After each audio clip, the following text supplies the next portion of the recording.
Kenalkan kami dari tim Sate Ayam Rajak Besi. Untuk nama ada saya sebagai CEO-nya, Christopher Rene William Bruna, lalu ada Kevin Nathanael dan juga Nisio Adelitio. Next. Ya, untuk pertamanya ini latar belakangnya dari brand sate ayam, pembuatan dari brand sate ayam Rajak Besi. Jadi untuk yang pertama itu latar belakangnya karena sate ayam yang ada di Malang itu cukup pasarannya. Jadi tidak ada variasi sehingga stagnan di sana aja. Jadi umumnya itu biasanya sate ayam di luar sana itu menggunakan bumbu kacang. Tapi untuk yang sate ayam Rajak Besi ini menggunakan bumbu rempah-rempah dan juga menggunakan kecap sebagai komponen utamanya. Lalu kami juga melakukan ekspansi ini karena juga Satya Rajawasi ini selama 2 tahun ini juga tidak bisa berkembang karena pertama jumlah kursi yang ada yang saat ini buka itu tidak mencukupi untuk meningkatkan penjualan. Lalu banyaknya pengunjung yang menghabiskan waktu 1 jam sehingga menghabiskan waktu terlalu lama yang untuk perputaran konsumennya itu jadi lama gitu. Lalu kami sudah juga berusaha untuk melakukan promosi, tapi promosi ini tidak sejalan dengan jumlah konsumen karena keterbatasan meja tadi yang kebanyakan konsumen ini lebih memilih untuk pulang daripada menunggu di sana. Next. Ya, lalu ini untuk BMC yang biasanya sekarang ini untuk customer segmennya dari demografi dari umur 20 sampai 70 tahun. Untuk kelas ekonomi menengah ke atas, konsumennya tentunya di Kota Malang. Ada juga beberapa turis domestik dan luar negeri. Lalu okupansinya pelaku bisnis, ada karyawan, mahasiswa, ibu rumah tangga, pensiunan berkeluarga, dan juga ada behaviornya itu loyal dengan satu varian makanan saja, menyukai makanan di luar rumah, dan lebih suka memesan secara takeaway. Lalu untuk value yang kami berikan yaitu rasa yang mirip dengan sate babi, tetapi bertekstur lembut dan tidak berubah dari waktu ke waktu. Mudah dipesan secara offline dan online, harga, produk, dan besaran produk sesuai. Makanan yang berbeda dari sate ayam pada umumnya di Kota Malang yang tadi saya sudah sebutkan menggunakan bumbu kacang. Lalu ada juga penyajian yang secara cepat, lalu ukuran potongan daging yang besar dan mengenyangkan. Lalu untuk yang lainnya bisa dibaca di sini. Next. Ya, ini untuk beberapa ini yang sudah kami lakukan untuk yang saat ini. Jadi untuk produknya seperti yang ada di gambar pojok kiri atas itu. Lalu untuk pembakarannya kami menggunakan panggangan, tidak menggunakan arang, tapi tidak mengurangi rasa. Lalu ya ini untuk beberapa konsumen kami, lalu ada pembelian secara online. Lalu ini untuk gambaran Pujasera yang sekarang kami tempati dan juga ya itu botnya di sebelah kiri yang kecil itu. Ya, next. Lalu ini permasalahan yang muncul yang saya tadi jelaskan, saya perdalam lagi. Jadi jumlah kursi yang ada di Pujasera itu sedikit sesuai tadi yang digambar. Lalu pengunjungnya menghabiskan waktu 1 jam untuk makan sehingga pengunjung lainnya tidak bisa duduk untuk membeli. Jadi jumlah konsumen yang datang ini meskipun mau promosi sebanyak apapun, kalau jumlah kursinya nggak ditambah dan juga pengunjung ini yang banyaknya juga menghabiskan waktu hingga 1 jam, itu perputaran konsumennya itu menjadi sangat lambat dan akhirnya kami tidak bisa mendapatkan untung dari kalau kami melakukan promosi secara konsisten. Karena untuk promosi yang kami lakukan sekarang itu melalui media sosial yang juga cukup memakan banyak biaya, tapi tidak sejalan dengan jumlah pemasukan yang kami dapatkan. Lalu untuk harga tidak bisa dinaikkan karena harus menyesuaikan dengan harga produk tenan yang lain karena tidak mungkin kami hanya kan perspektif orang sate ayam itu ya harusnya murah, tapi kenapa kok di sana mahal gitu. Ya otomatis orang lebih memilih untuk kayak makan yang contohnya di samping itu ada soto Betawi, jadi ya lebih memilih untuk makan soto Betawi daripada apa makan sate ayam yang hanya sate, nasi dan sambal cacolnya aja kayak gitu. Next.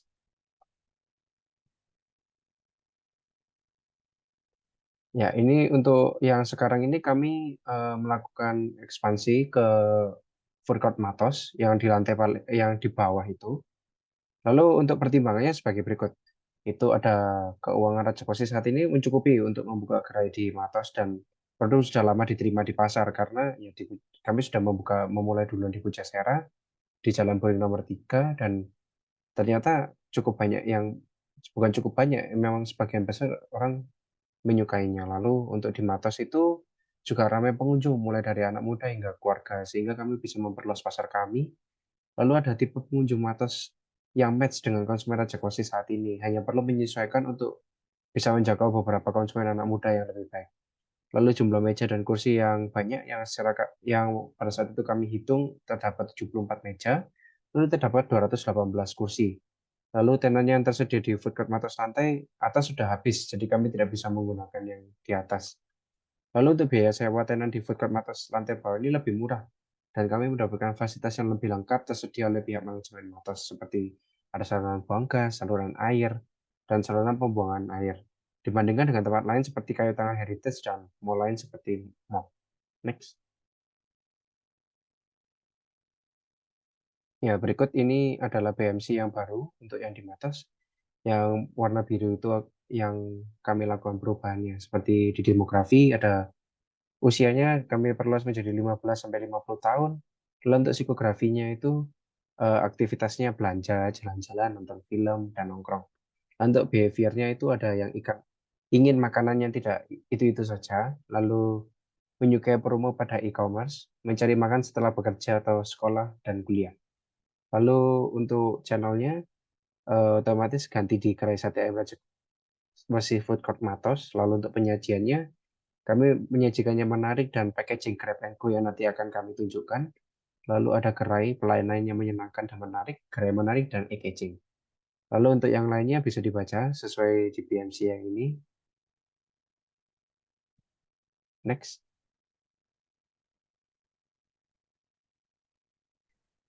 Untuk penjelasan konsumen secara lebih detail, kami menggunakan buyer persona. Yang buyer persona yang suka ini mengacu kepada customer Rajak Besi yang menyukai produk Rajak Besi selama ini. Nah, untuk minat mereka itu menyukai makan di luar, kemudian membeli makanan secara online, makan bersama keluarga, liburan bersama keluarga, tidak tempat makanannya itu tidak terlalu jauh dari tempat tinggal, dan yang terakhir makanannya murah dan worth it. Untuk sumber informasi mereka itu biasanya menemukan Rajak Besi itu melalui Google Review, kemudian video dari micro influencer, Instagram, mulut ke mulut, dan yang pasti ketika mereka sudah sampai di Pujasera langsung. Secara demografi, rata-rata konsumennya itu dari 25 hingga 60 tahun yang bekerja sebagai pemilik bisnis dan karyawan.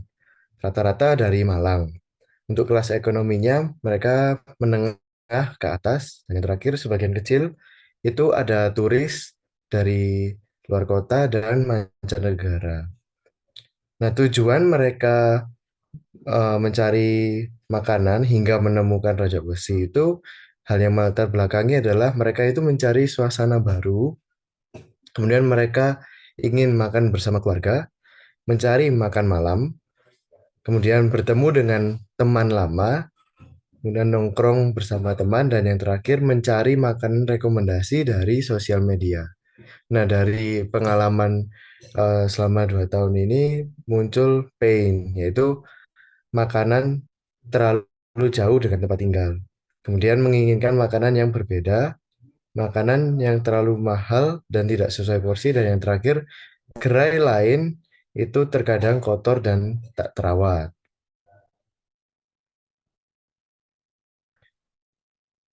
Berikut adalah buyer persona untuk konsumen yang menolak Rajak Wesi.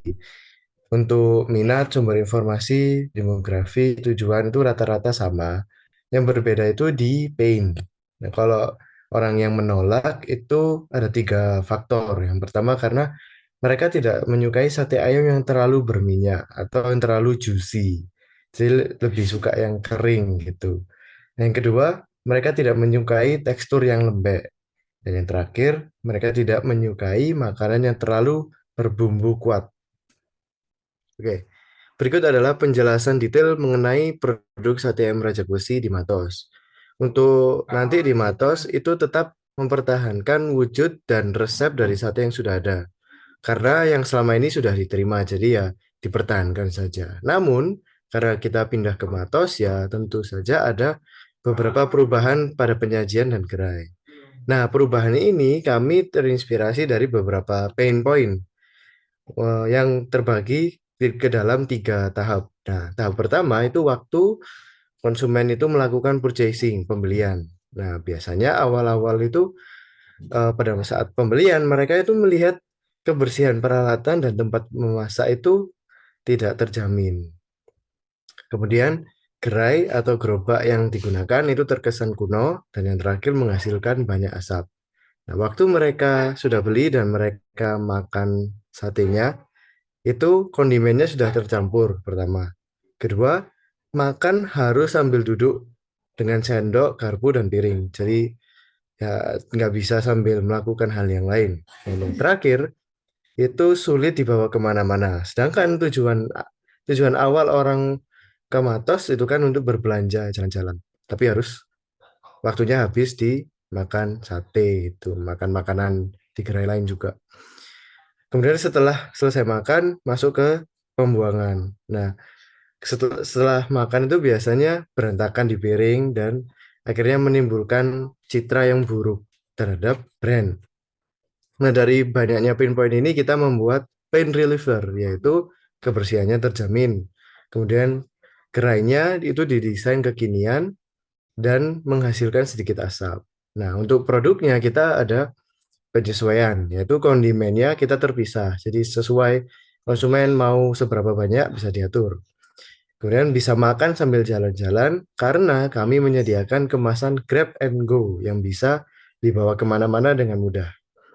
Nah, setelah selesai makan, ya sisa-sisa makanan kalau misalnya belum habis atau sisa tusuk sate dan perlengkapan makan lainnya itu bisa langsung disimpan di kemasannya, tinggal dibuang. Nah, ini adalah tampilan untuk konsep packaging Grab and Go. Ini ada 3 jenis. Yang pertama itu yang varian nasi. Kalau varian nasi, kami masih menggunakan sendok untuk ngambil nasi. Kalau yang varian lontong, itu kami tidak menggunakan sendok karena tusuk satenya itu bisa dipakai untuk mengambil lontongnya. Nah, yang terakhir itu tanpa nasi dan lontong, ala carte. Jadi nanti tempat untuk nasi atau tempat untuk lontongnya itu dipakai untuk kondimen dan jeruknya. Untuk pelayanan, kita tetap mempertahankan pemesanan dari online dan offline. Penyajiannya juga cepat. Nah, yang sedikit berbeda nanti itu di pelayanan offline-nya yang ramah dan asik. Nah, nanti waktu di offline itu kami sambil melakukan promosi, itu kami interaksi dengan konsumen. Contohnya misalnya, oke, kita putar roulette itu, putar, oh, kamu bisa dapat promo potongan 25% gitu misal, sambil guyon-guyon dengan konsumennya. Jadi kita membangun engagement yang lebih dalam gitu. Nah, yang terakhir itu ada metode pembayarannya, QRIS dan tunai, fleksibel. Saya lanjutkan dari eh, kita akan membahas soal kemudian analisis, di mana menggunakan model five forces untuk food court di Matos lantai bawah. Yang pertama, kita bisa fokuskan di trade of new entry, di mana ada 2 tipe. Yang pertama, penyewa baru, karena lebih murah sewa di Matos daripada di mall lain atau bahkan di kayu tangan heritage. Nah, yang kedua adalah perusahaan yang sudah legal. Jadi, perusahaan yang surat-suratnya udah legal dan tersertifikasi. Nah, itu lebih mudah untuk membuka cabang baru atau membuka gerai baru di food court lantai bawah. Kemudian supply powernya ada 2, yaitu supply kondimen yaitu pasar, dan yang kedua adalah packaging yaitu Dharma Box, di mana kedua hal ini kami belum melakukan semacam kerjasama internal sehingga masih menjadi ancaman. Kemudian trade of substitution-nya adalah semua makanan berat di food court atas. Kemudian untuk buyer power-nya adalah komoditas seperti nasi campur, aichiro, pokok, kabox, kemudian nasi goreng dan sari taichan yang berada di food court lantai bawah Matos. Dan yang terakhir adalah komoditas rivalry-nya adalah semua bisnis makanan berat yang sudah buka di food court Matos bawah. Kemudian saya lanjutkan di customer journey Matos, di mana customer masuk food court, kemudian memilih makanan, datang ke kedai pajak besi, melihat-lihat menu dan promo, memesan menu, kemudian customer dapat memilih untuk dine in atau take out. Nah, untuk metode pembayarannya sendiri itu bisa menggunakan kris atau cash, kemudian menerima nomor antrian, menunggu, menerima pesanan, dan yang terakhir adalah bisa langsung dimakan di tempat atau Grab and Go seperti yang sudah dijelaskan. Nah, yang terakhir adalah pemesanan melalui online, di mana pertama melalui masuk aplikasi pengantar makanan, kemudian melihat makanan melalui laman. Nah, uniknya adalah terdapat 3 cara. Yang pertama bisa langsung search, yang kedua rekomendasi app, dan yang ketiga promo. Kemudian masuk ke laman Sate Ayam Raja Besi, memilih menu, memilih metode pembayaran. Nah, di metode pembayaran dapat memasukkan voucher sehingga dapat memberikan diskon tambahan kepada konsumen. Namun konsumen juga dapat tidak menambahkan voucher tersebut.